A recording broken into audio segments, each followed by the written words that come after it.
What if I told you that your heart would be weighed against a feather after you die? This is the story of ancient Egypt, where gods walked among us and the afterlife was a journey filled with trials. Today, we will dive into the tales of Osiris, Isis, and Horus.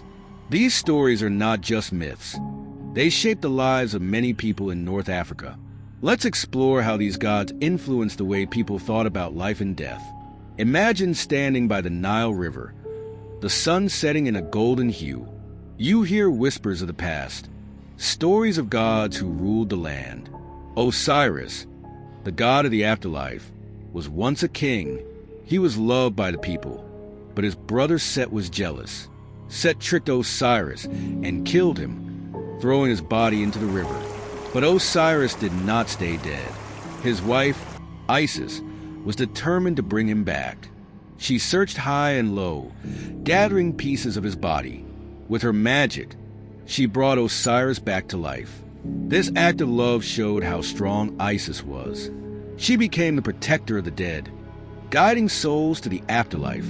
Now, let's talk about Horus, their son. After Osiris returned, he wanted to take back the throne from Set. Horus fought bravely, representing the struggle between good and evil. He was the falcon-headed god, symbolizing strength and protection. The battle between Horus and Set was fierce, but in the end, Horus triumphed, becoming the new king. This story teaches us about resilience and the fight for what is right. Now, let's shift our focus to the afterlife. In ancient Egypt, death was not the end. It was a journey to a new beginning. When a person died, their heart was weighed against a feather. This feather belonged to Maat, the goddess of truth and justice. If the heart was lighter than the feather, the soul could enter the afterlife. But if it was heavier, the soul faced a terrible fate. It would be devoured by Ammit, a creature that was part crocodile, lion, and hippopotamus.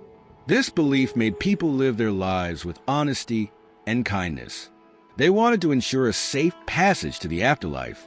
Tombs were filled with items for the journey, like food, clothes, and even games. People believed they would need these things in the next life. The pyramids were built as grand tombs for the pharaohs. These structures were not just for burial. They were gateways to the afterlife. The ancient Egyptians had a deep respect for the dead. They believed that the soul continued to exist and needed care.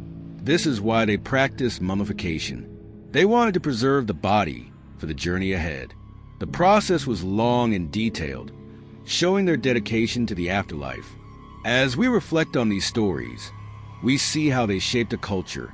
The tales of Osiris, Isis, and Horus are not just stories. They are lessons.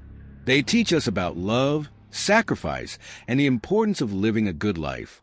If you found these stories fascinating, give this video a thumbs up. Share your thoughts in the comments below.